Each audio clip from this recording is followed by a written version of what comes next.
Hello everyone, कैसे हो आप सब लोग। बैंक निफ्टी के अंदर हमें एक गैप डाउन नजर आ रहा है, तो देखते हैं फर्स्ट मोमेंटम कैसा रहता है। अगर छोटा मोटा गैप डाउन ओपन होता तब तो इन सेलर को हमें टारगेट करना ही होता। अब थोड़ा सा गैप डाउन ज़्यादा है, तो हम देखते हैं फर्स्ट मोमेंटम अगर पॉजिटिव आ जाता है तो मे भी इन सेलर को हम टारगेट कर पाएंगे। अदरवाइज थोड़ा सा रिस्की अभी मार्केट के अंदर नजर आ रहा है, जिस प्रकार का हमें ओपनिंग मार्केट के अंदर देखने को मिल रहा है। निफ्टी के अंदर ओपनिंग सही है, यहाँ पे सेलर को टारगेट बनाया जा सकता है। सेंसेक्स के अंदर भी ओपनिंग लगभग ठीक है। थोड़ा हमें बैंक निफ्टी का इंतजार रहेगा कि ये भी अगर थोड़ा बहुत रिकवरी कर देता है तो हमारे लिए बेटर रहने वाला है मार्केट। तो अभी वेट करेंगे। अभी ओवरऑल अपना बाइंग का प्लान है। ओपन होते ही मोमेंटम कैसा करता है वो थोड़ा सा देख लेते हैं। तो यहाँ पे हम ट्रेड बनाना शुरू करेंगे। मार्केट के अंदर कुछ रिकवरी हुआ, अब मार्केट क्लोजिंग प्राइस का रेजिस्टेंस लेके नीचे जाने की कोशिश कर रहा है, तो ये हमारे लिए सही रहने वाला है। यहाँ पे हम कॉल साइड में काम करने वाले हैं, क्योंकि देखिए जिस प्रकार का ओपनिंग था, अगर ये ओपन होते गिरना शुरू कर देता थोड़ा रिस्क बढ़ जाता। कभी कभी ऐसा भी होता है कि छोटा मोटा ग्रीन कैंडल बना के फिर से मार्केट गिर जाता है, तो उस प्रोबेबिलिटी को अकॉर्डिंग हमने यहाँ पे थोड़ा वेट किया कि देखते हैं मार्केट के अंदर कैसा रिएक्शन रहता है। उसके बाद हमें कंटिन्यू पॉजिटिव मोमेंटम देखने को मिला। एग्जैक्टली क्लोजिंग प्राइस का रेजिस्टेंस लेते हुए मार्केट गिरने की कोशिश कर रहा है। तो ऐसे में जो यहाँ पे सेल करके बैठे हैं, यहाँ पे जो सेल करके बैठे हैं, उनको टारगेट बनाने के लिए कॉल साइड में हम काम करने वाले हैं। तो सबसे पहले बैंक निफ्टी के अंदर अपना पोजिशन ऐड करेंगे। अब देखिए अगर ओपन होते ही मार्केट गिर जाता तो फिर तो हमें कोई अच्छी अपॉर्चुनिटी मार्केट के अंदर में भी नजर नहीं आती, लेकिन अभी एक अच्छा मार्केट के अंदर ट्रेड वगैरह हमें मिल सकता है। तो प्रॉफिट तो अपना ओवरऑल बन जाना चाहिए। 1050 क्वांटिटी ऐड करेंगे।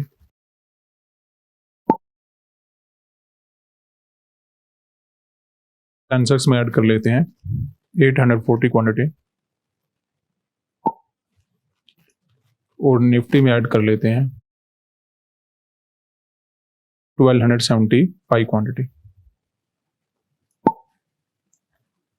तो यहाँ पे हमें ट्रेड बनाते कुछ प्रॉफिट नजर आना शुरू हो चुका है, जो कि काफी अच्छी बात है। अगर एंट्री बनाते ही अगर अच्छा प्रॉफिट चलना शुरू हो जाए तो थोड़ा सा लॉस का रिस्क कम हो जाता है। फिर भी देखिए ओवरऑल जिस प्रकार का मार्केट है, अपसाइड का मोमेंटम तो यहाँ पे होना चाहिए, क्योंकि होता क्या है, जब मॉर्निंग में मार्केट के अंदर मोमेंटम होता है, जैसे अभी मोमेंटम हो रहा है, वहां पे तो देखिए बायर भी आते हैं, सेलर भी आते हैं, लेकिन जब कंटिन्यूएशन में एक मोमेंटम हो जाता है तो वहां पे बायर भाग जाते हैं और वहां पे सेलरी मार्केट के अंदर रहते हैं, क्योंकि ओवरऑल ये नेगेटिव चार्ट आपको नजर आ रहा होगा। अब देखिए ऐसा नहीं कि यहाँ पे कोई बायर बैठा नहीं होगा, हो सकता है आपने बाय कर रखा हो, आप ये कह सकते हो सर हमारे पास बाइंग का पोजीशन है। देखिए आपके पास पोजीशन तो हो सकता है, लेकिन बड़ी क्वांटिटी में आपने भी रिस्क नहीं लिया होगा। तो बायर तो यहाँ पे बैठे होंगे, लेकिन उन्होंने बड़ी क्वांटिटी में भी रिस्क नहीं लिया होगा। ऐसे में यहाँ पे सैलरी मार्केट के अंदर ज्यादा बैठे होंगे, जिस प्रकार का नेगेटिव चार्ट मार्केट ने बना रखा है। दूसरा 2 दिन का मिडिल में हॉलीडे भी था, तो ऐसे में सेलर ने ज्यादा रिस्क लिया हो, क्योंकि जैसा चार्ट बना उसके अकॉर्डिंग सेलिंग करना ही ज्यादा अच्छा लग रहा होगा एज कम्पेयर टू बायर। हाँ बायर आए होंगे तो उनके पास क्वांटिटी कम होगा, और जिनके पास क्वांटिटी कम होता है उनको हम नॉर्मली टारगेट नहीं बनाते। दूसरा अभी हमें क्या नजर आ रहा है कि ऑलरेडी सेलर तो बैठे हैं, अब मार्केट ने क्लोजिंग प्राइस का रेजिस्टेंस लेके गिरना शुरू कर दिया है, तो कुछ नए सेलर को भी ऐड करना चाहता है मार्केट। उसके बाद हमें मे बी कंटिन्यूएशन का मोमेंटम देखने को मिल जाए। अब अपना प्रॉफिट कब बनेगा, अगर ये क्लोजिंग प्राइस का ब्रेकआउट कर देता है फिर तो अपना प्रॉफिट बन जाएगा, या फिर जस्ट एक ट्रैप मार्केट ने बनाया, फिर अगर ये कंटिन्यू गिर जाता है तो मे भी हमें लॉस वगैरह लेकर जाना पड़े, लेकिन उस चीज के चांसेस कम है। अब देखिए लाखों करोड़ों लोग इसमें काम कर रहे हैं मार्केट में, कोई यहाँ पे बाय कर रहा होगा, कोई यहाँ पे सेल कर रहा होगा, तो ऐसे में कौन कैसा ट्रेड लेकर बैठा है, कितनी क्वांटिटी में लेकर बैठा है, ये समझ पाना बड़ा मुश्किल होता है। तो हम क्या करते हैं, एक प्रोबेबिलिटी को फाइंड आउट करते हैं कि ज्यादा से ज्यादा प्रोबेबिलिटी हमें क्या नजर आ रही है, उसके अकॉर्डिंग अपना कैपिटल हम लगाते हैं, उसके अकॉर्डिंग अपना लॉस हम डिसाइड करते हैं, उसके अकॉर्डिंग अपना प्रॉफिट डिसाइड करते हैं। अगर प्रॉफिट होता है, क्लोजिंग प्राइस का ब्रेकआउट होता है, तो डेफिनेटली अपना प्रॉफिट बन जाएगा। ऐसा अगर नहीं होता है तो जस्ट मार्केट क्या करेगा, ज्यादा भी डाउनसाइड जा सकता है। उस केस में हम देखें मार्केट के अंदर क्या होने वाला है। ओवरऑल देखिए हमने वेट तो किया कि देखिए जैसे आपको नजर आ रहा है कि निफ्टी के अंदर भी सेलिंग होना शुरू हो चुका था, फिर रिकवरी हुआ, लेकिन वहां पे भी ट्रेड नहीं बनाया, फिर और ज्यादा रिकवरी हुआ, वहां पे भी ट्रेड नहीं बनाया। जब एक अच्छी अपॉर्चुनिटी नजर आए कि मार्केट ठीक है, यहाँ से क्लोजिंग प्राइस का रेजिस्टेंस लेके कुछ नए सेलर को ऐड करेगा, यहाँ पे ऑलरेडी कुछ सेल वगैरह करके बैठे होंगे, उनको हम टारगेट मार्केट के अंदर बना पाएंगे। उसके अकॉर्डिंग हमने कोल्ड साइड का ट्रेड बनाया, क्योंकि प्रॉब्लम क्या होता है कि सेलिंग हो चुका है, अगर ज्यादा सेलिंग चला जाएगा तो जो यहाँ पे सेल करके बैठे होते हैं वो अच्छे प्रॉफिट में आ जाते हैं, और जो प्रॉफिट में आ जाते हैं उसको टारगेट कभी बनाया नहीं जा सकता। ठीक है, तो देखते हैं मार्केट के अंदर। अभी तो हमें कंटिन्यू सेलिंग ही मार्केट के अंदर नजर आ रहा है। वेट भी हमने किया, फिर भी अगर अच्छी अपॉर्चुनिटी नहीं मिली तो समस्या हमारे लिए बढ़ जाएगी। अभी कोई बड़ा लॉस वगैरह तो नजर नहीं आ रहा है, लेकिन छोटा मोटा लॉस वगैरह चलना शुरू हो चुका है। तो यही बात आपको बोल रहा था कि अगर एंट्री होते ही प्रॉफिट नजर आना शुरू हो जाए तो लॉस का अपना रिस्क कम हो जाता है। अगर एंट्री होते ही लॉस नजर आना शुरू हो जाए तो फिर प्रॉफिट बनने में टाइम ज़्यादा लग जाता है। तो खैर देखते हैं क्या होता है। अभी लॉस वगैरह ज़्यादा नजर नहीं आ रहा है, मे भी मार्केट के अंदर कुछ रिकवरी वगैरह हो जाए और अगर क्लोजिंग प्राइस का ब्रेकआउट होता है तो प्रॉफिट अपना ओवरऑल बन जाएगा। अगर ऐसा नहीं होता है तो फिर मे भी हम ट्रैप वगैरह हो जाएंगे। तो उस केस में देखें मार्केट के अंदर क्या होने वाला है, अभी हम यहाँ पे वेट करने वाले हैं। तो यहाँ पे अपनी ट्रेड में अच्छा प्रॉफिट चलना शुरू हो चुका है। अभी अगर हम देखें सिचुएशन को तो ज़्यादा रिकवरी तो नहीं हुआ है, लेकिन हमने जो ट्रेड बनाया था वो कब बनाया था, जब मार्केट में सेलिंग हो रहा था।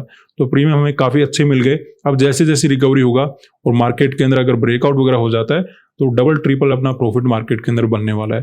तो जैसा हम रिस्क लेते हैं वैसा प्रॉफिट भी मार्केट के अंदर डेफिनेटली बनाएंगे, लेकिन उन सब के लिए हमें क्लोजिंग प्राइस का ब्रेकआउट डेफिनेटली चाहिए, क्योंकि जब क्लोजिंग प्राइस का ब्रेकआउट होगा तभी यहाँ पे जो सेल करके बैठे हैं, यहाँ पे जो सेल करके बैठे हैं वो भागना शुरू करेंगे, और भागना शुरू करेंगे तो मोमेंटम और अच्छा हमें मिलने वाला है।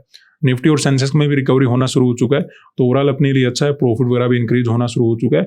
लेकिन क्लोजिंग प्राइस का ब्रेकआउट होना बहुत ही ज़्यादा जरूरी है। जब तक ऐसा नहीं होता मार्केट के अंदर क्या हो सकता है, थोड़ा बहुत मार्केट घूमे और फिर से गिरना शुरू कर सकता है, वो हमारे लिए बिल्कुल ठीक नहीं रहने वाला। तो अभी ज़्यादा खुश होने की आवश्यकता नहीं है। हमारी बॉर्डर लाइन कहाँ पे है, जब मार्केट क्लोजिंग प्राइस को क्रॉस करेगा उसके बाद कोई चिंता नहीं है, हमारी सेना आगे खड़ी है। लेकिन जब तक ऐसा नहीं होता तब तक थोड़ा सा रिस्क मार्केट के अंदर बना रहेगा। तो वेट करेंगे। अभी थोड़ा बहुत रिजेक्शन वगैरह भी नजर आ रहा है, प्रॉफिट वगैरह जो चल रहा था अचानक से कम मार्केट करने की कोशिश कर रहा है। तो यहाँ पे अगर हम देखें तो सेंसेक्स और निफ्टी में ऑलमोस्ट क्लोजिंग प्राइस का ब्रेकआउट होने वाला है। बैंक निफ्टी वैसे थोड़ा बहुत पीछे है, लेकिन ओवरऑल यहाँ पर भी हमें रिकवरी नजर आ रहा है। प्रॉफिट की बात करें तो वो भी काफ़ी अच्छा चल रहा है। लेकिन सेंसेक्स और निफ्टी से पहले अगर बैंक निफ्टी में मोमेंटम आता तो हमारे लिए और भी मार्केट बेटर रहता। खैर कोई प्रॉब्लम नहीं, रिकवरी तो दोनों तीनों इंडेक्स में होना ही चाहिए। क्लोजिंग प्राइस का ब्रेकआउट कौन सा इंडेक्स पहले करता है वो टाइम के अकॉर्डिंग हमें पता लग जाएगा। अभी तो लग रहा है या तो सेंसेक्स ब्रेकआउट करेगा या फिर ज़्यादा से ज़्यादा निफ्टी कर सकता है। बैंक निफ्टी तो अभी थोड़ा पीछे है, कोई बड़ा कैंडल अचानक से बन जाए तो बात अलग रहेगी। अदरवाइज अभी क्लोजिंग प्राइस ब्रेकआउट होने में स्पेशली बैंक निफ्टी में टाइम लग सकता है, लेकिन सेंसेक्स और निफ्टी में थोड़ा जल्दी हो जाएगा काम। तो देखते हैं, एक अच्छा प्रॉफिट हमें मार्केट के अंदर नजर आ रहा है। तो यहाँ पे अपनी पोजीशन में टारगेट ओवर अचीव हो चुका है, तो यहाँ पे हम अपना ट्रेड वगैरह कट कर लेते हैं। तो ट्रेड कट करके चले जाएंगे, क्योंकि जब आप ऑप्शन बाइंग में काम करते हो तो जितना क्विकली और जितना फास्ट आपको मोमेंटम मिल जाता है उतना ही आपके लिए अच्छा रहता है।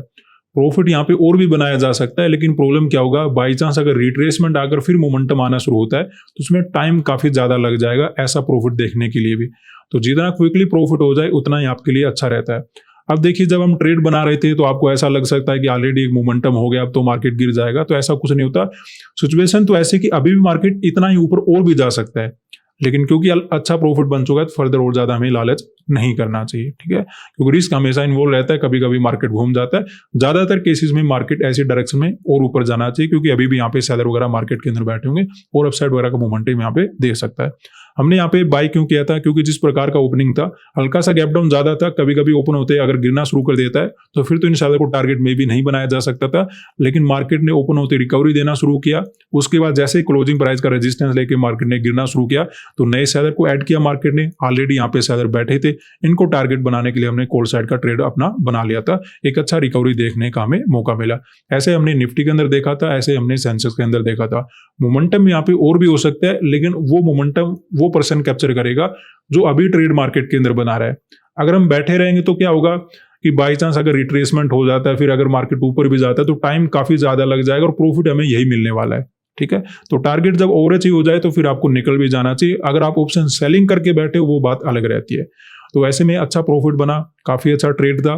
तो कभी भी आपको चिंता नहीं करनी चाहिए कि मेरा ट्रेड मिस हो गया या फिर मोमेंटम हो गया, अब और मोमेंटम नहीं होने वाला। अगर आप डायरेक्शन के अकॉर्डिंग सही बैठे हो और बायर सेलर के कॉन्सेप्ट को आप अच्छे से समझते हो तो डेफिनेटली आप प्रॉफिट मार्केट के अंदर बना लोगे। थोड़ा आपको रिस्क और डिसिप्लिन के ऊपर तो काम करना पड़ेगा, नेट टू नेट में प्रॉफिट मार्केट के अंदर बनाया जा सकता है। आज के लिए इतना ही, धन्यवाद।